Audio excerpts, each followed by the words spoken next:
지적인 여러분 안녕하세요. 보미TV의 보미입니다. 오늘은 제가 이렇게 배경지를 한번 써봤어요. 그래서 좀 작은 배경지라서 그런지 약간 이렇게 거리가 좀 가까워졌죠. 평소보다 제 서재에서 했던 것보다는 조금 더 가까운 모습으로 약간 부담스럽진 않으신가요? 코로나 사태가 기세가 꺾이질 않고 있습니다. 참 많이 안타까운데요. 그래서 사람들이 많이 돌아다니지도 않고 그래가지고 대기 질이나 지구 환경이 좀 좋아졌다는 뉴스도 봤어요.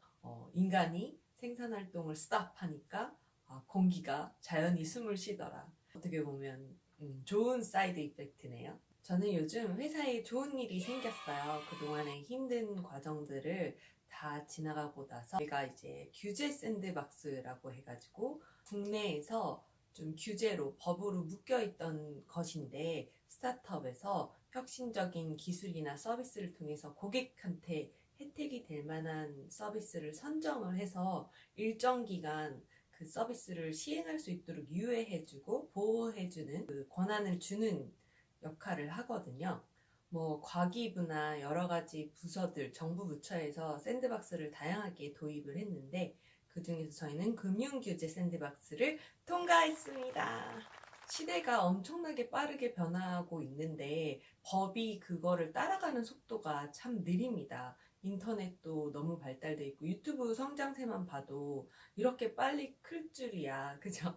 사업도 마찬가지인데요. 고객들의 그 행동 패턴 같은 것들이 워낙 빠르게 변하니까 거기에 맞는 서비스를 바꿔주려면 법이 바뀌어야 되는 경우가 굉장히 많습니다. 근데 법이 하루아침에 정해진 게 아니고 몇 년, 몇십 년, 몇백 년을 통해서 만들어진 거여가지고 하나하나 바꾸는 자체가 너무 힘들죠. 미국이나 중국 같은 경우는 워낙 땅덩이가 넓고 사람도 많아서 보통은 퍼지티브 레귤레이션이랑 네거티브 레귤레이션이라고 해서 네거티브 레귤레이션을 주로 씁니다.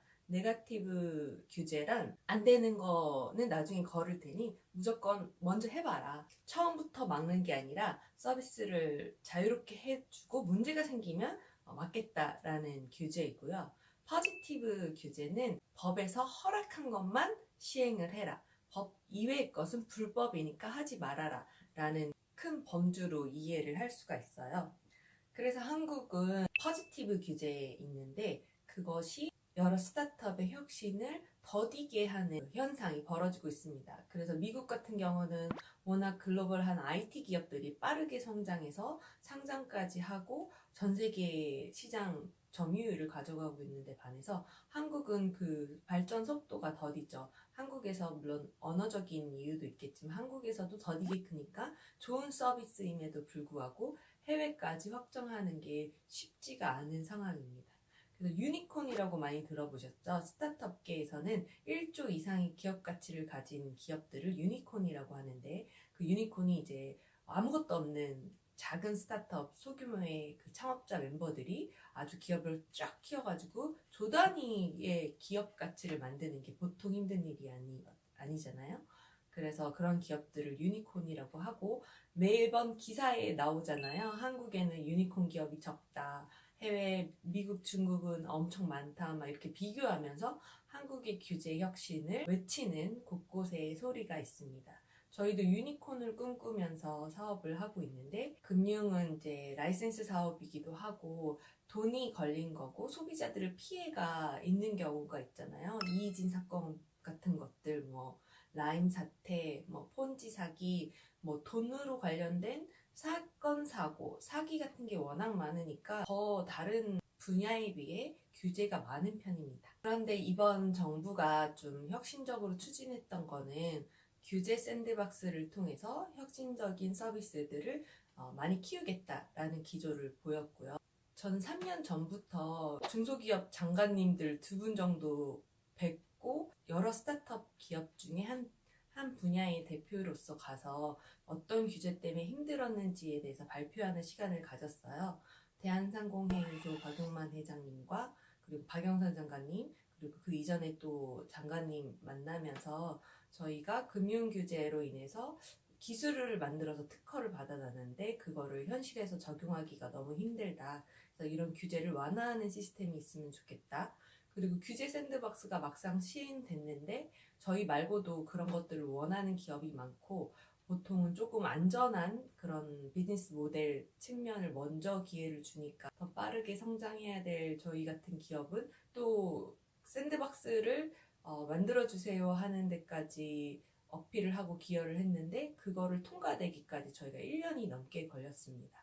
빠르게 된 분들은 한 2, 3개월 만에도 됐는데 저희 거는 좀 복잡한 사안이고 그리고 또 금융투자업 쪽이어가지고 금융투자업은 조금 더 위험하게 생각하세요. 왜냐하면 원본 손실 가능성이 있어서 그렇습니다. 저희가 예적금 같은 경우는 원본 손실 가능성이 없어서 조금 안전하다고 생각하고 은행권에서 이 상품들을 다루죠. 근데 금융투자 상품이라고 하면 주식이나 뭐 파생상품, ETF 뭐 이런 다양한 것들이 있는데 이건 투자성이라 하면 원본 손실 가능성이 있기 때문에 위험한 상품으로 생각을 하고 있습니다. 저희가 서비스를 통해서 금융투자, 어떤 상품에 투자하면 좋을지를 인공지능을 활용해서 정보를 빠르게 전달하는 정보만 제공하는 게 아니라 실제로 투자할 수 있는 기능을 넣고 싶었어요. 이번에 미래에셋 대우와 함께 조금 안정적인 큰 기업과 함께 저희의 좀 혁신적인 서비스를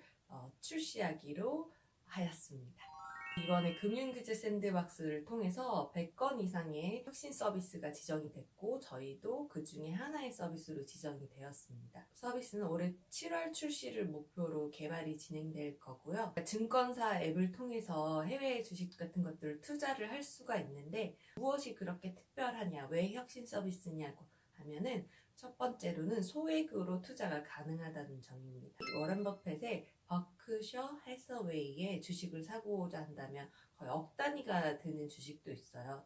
물론 그거보다 잘게 쪼개놓은 다른 종류의 주식도 있는데 억 단위 주식을 사기에는 일반인들한테 너무 큰 돈이잖아요. 그래서 그걸 소수점 단위로 쪼개서 내가 100만 원 정도가 있다 그러면 0.00 뭐 0.01주 막 이런 식으로 쪼개서 한 주가 아니라 0.01주 이렇게 쪼개서 살 수 있는 기회를 제공하려고 합니다. 그러면 무엇이 좋냐 하면 고객한테는 되게 저렴한 비용으로 원하던 해외 상장 주식한테 투자를 할 수 있고요. 저희 회사는 공동구매 형식으로 진행을 합니다. 그래서 일반 소비자들의 0.01주를 다 모아서 100명이 구매를 신청하면 100명의 돈을 한꺼번에 모아서 한 주의 주식을 산 꼴이 되는 거죠. 한꺼번에 하게 되면은 규모의 경제 때문에 수수료를 저희도 덜 내고 고객들도 덜 내면서 서로 간에 윈윈하는 투자 시스템을 만들 수 있게 되는 것입니다. 그동안에 한국은 막 박스권이라고 해가지고 한국 주식의 투자가 생각보다 수익을 내기가 쉽지 않아서 다들 해외에 많이 눈을 돌리셨는데요. 그 해외 투자하는데 굉장히 불편하고 비용도 꽤 많이 내야 되거든요. 그래서 저도 맨날 한국 주식만 투자하다가 핀테크 업계에 오면서 그 펀드 매니저나 헤지 펀드 매니저 친구들이 있어요. 그분들한테 어떻게 해외 주식에 투자할 수 있냐 뭐 이런 거를 개인적으로 많이 물어보기도 했는데 그때는 유튜브가 엄청 활발하진 않아서 정보를 얻을 때가 많지가 않더라고요. 그래서 믿을 만한 친구들한테 물어봤는데 가르쳐줄 또 시간이 넉넉치 않은 거죠. 해외 투자를 많이 못했는데 이번에 좀 경험을 해보게 됐거든요. 해외 투자를 하면서 굉장히 불편했던 것들은 수익을 막 20% 30% 내도 저한테 세금 떼고 뭐 떼고 하면은 환율 비용 나가고 세금 떼고 매도 비용 매수 비용 뭐 이런 거 다 떼고 나니까 30% 20%를 벌어도 저한테 10%도 안 남더라고요. 그래서 이런 것들을 이번에 저희 기술과 서비스를 통해서 확 줄일 수 있는 획기적인 기회가 되지 않을까 생각을 합니다. 특히 소액일수록 수수료가 더 많이 나가거든요. 그래서 소액으로도 적은 수수료로 해외 상장 주식까지 쉽게 거래할 수 있는 서비스를 만들어서 제공하고 싶습니다. 이거 하려고 정말 3년을 진짜 자는 시간 빼고 일만 했던 것 같아요. 자는 시간 빼고 일만 했는데 네 드디어 허락을 받았고 출시까지 또 험난한 여정이 있겠지만 서비스를 잘 만들어 보도록 하겠습니다. 다행히 그 사이에 저도 금융에 대한 이해와 금융 지식이 많이 늘어서 더 이 산업이 재미있는 것 같아요. 금융 투자는 여러분 예적금, 대출 이런 것뿐만 아니라 꼭 우리가 알아야 되는 파트입니다. 그래서 공부를 게을리하지 마시고 투자로서도 사이드 수익이 나고 노동력으로 돈을 버는 거 그리고 돈을 버는 자본으로 돈을 버는 거 이 두 마리의 토끼를 다 잡을 수 있는 계기가 되시기를 그런 사회가 되기를 그래서 모두가 좀 경제적으로 윤택해질 수 있게 그런 기회를 많이 누릴 수 있었으면 좋겠습니다. 요즘은 유튜브에도 주식과 ETF 투자 뭐 다양한 재테크 유튜버들이 있잖아요. 제가 추천드리는 유튜버는 첫 번째는 슈카월드예요. 뭐 많은 분들이 아실 거예요. 지금 제가 알기로는 60만 명의 구독자가 있는 걸로 서울대에서 굉장히 게임을 많이 하셨다가 공부와 좀 멀어져서 취업을 좀 늦게 하신 근데 S증권에 입사하셔가지고 프랍 트레이더라고 해서 자기 자본, 그 회사의 자본을 트레이딩하는 부서에 있었다고 합니다.